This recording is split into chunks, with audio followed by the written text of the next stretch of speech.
We're going to move into our Ryder Cup picks.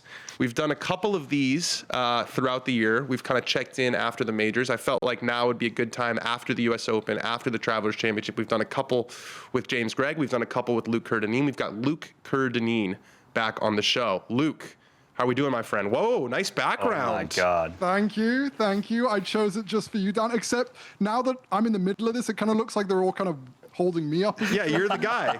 You're the guy. You look like Medusa with all these like heads coming off of you. And we're getting close now. Three quarters of the majors are done. 3 out of the 4. We're through the signature events. So we're starting to, we started doing this, I want to say, in like February or March, and it was so far in advance. We had no idea. There were a bunch of names who are not in the picture anymore, and there are guys like JJ Spawn who were totally off our radar who are now, basically locks to make the team. So I expect us each to have at least 10 out of 12 correct at this point. I think we're getting to that point. So I'll go first, then you go with your next one, and we'll go 1 for 1 throughout the entire 12 on each team. I'm going to start with Scotty Scheffler.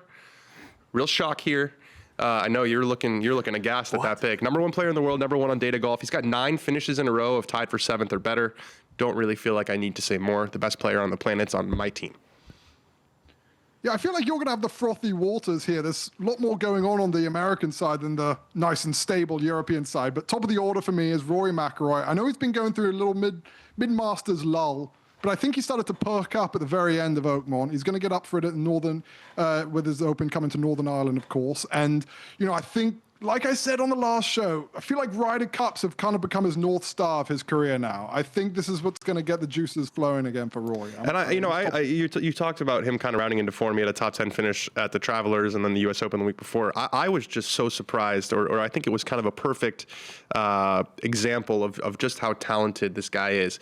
They did an interview with him after Saturday at the U.S. Open. He's completely out of contention. They asked him, what are you looking for on Sunday? He says, I want to play in 4.5 hours and get out of here. It doesn't sound like a guy who's ready to grind out every shot. He shoots 67 at fucking Oakmont on Sunday of the U.S. Open. Like, with 1 foot out the door. That's just a reminder of how generationally talented this guy is. My second pick, Bryson DeChambeau. Already a lock to be on the team. Probably going to make it on points, but I'm very interested to see what happens at the Open. He's coming off an MC hammer at Oakmont, which was very surprising, given he'd contended in 5 straight majors on U.S. soil. His record in the Open it's the worst of all the majors. He's got 1 top 10, a T33, a T51, a T60, and 3 missed cuts in his career. So it's his worst major by far. Obviously, he likes to hit the ball really high in the air, and he's just kind of, his game is sort of the opposite of what's necessary at an Open. But the good news is that this Ryder Cup's not being played at Royal Port Rush. It's being played at Bethpage Black. I think it's a perfect course fit. Bryson's my number 2.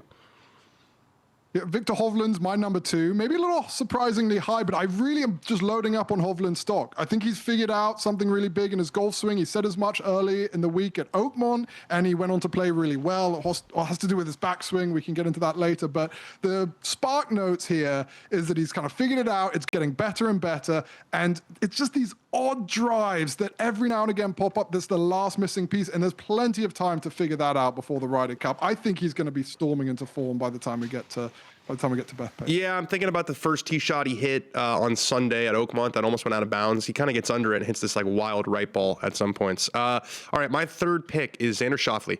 Not quite on the struggle bus. He's still number 3 in the world rankings, but he's down to number 15 on Data Golf, which is pretty low for Xander. This was an amazing stat to me. He's played at 9 U.S. Opens. He's finished T14 or better in all 9. That's amazing.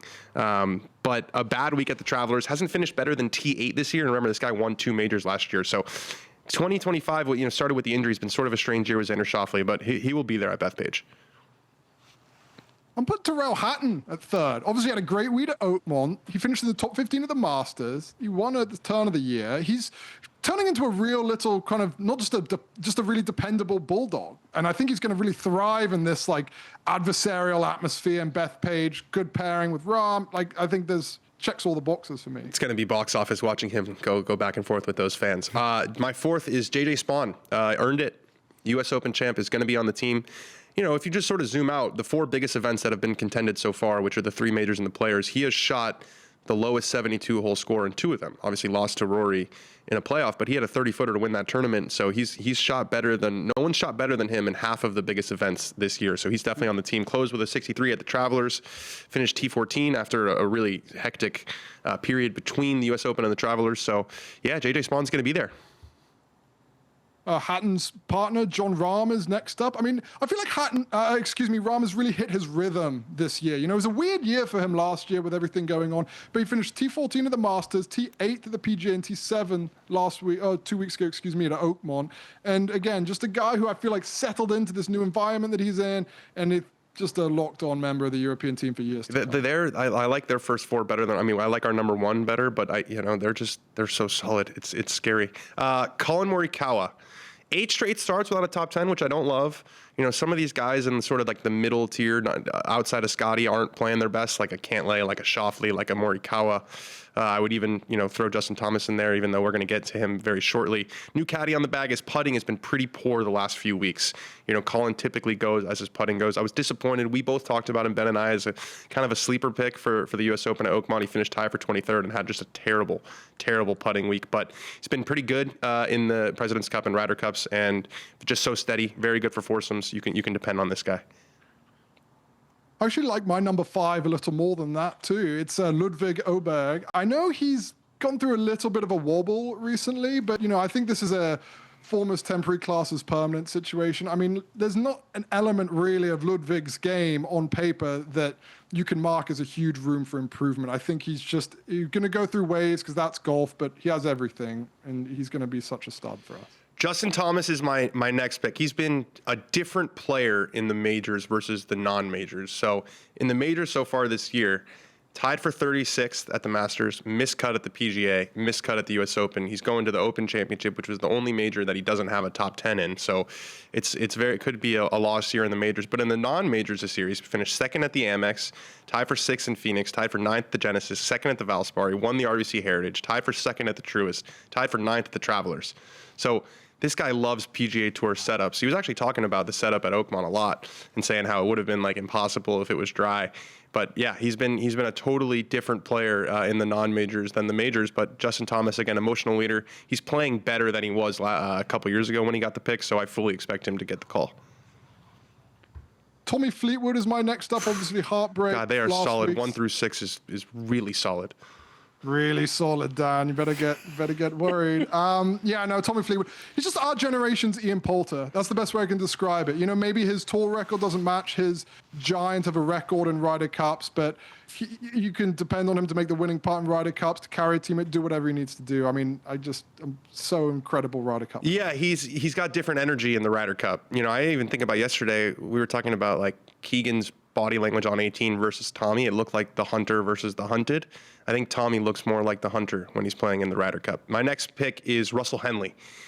He's righted the ship. So he won early in the year, biggest tournament of his win, started working with Mark Blackburn, missed the cut in the first 2 majors, and then Mark Blackburn was talking about on this show how they stopped working together because he was so concerned about the Ryder Cup. He didn't want to make these big changes. He's bounced back. So since he missed the cut at the Quail Hollow, tied for 5th at the Memorial, tied for 10th at the U.S. Open, tied for 2nd at the Travelers. He was good in the President's Cup. Another guy like Colin who, can play with anyone, especially in foursomes. So Russell Henley, Georgia Bulldog, is my next pick.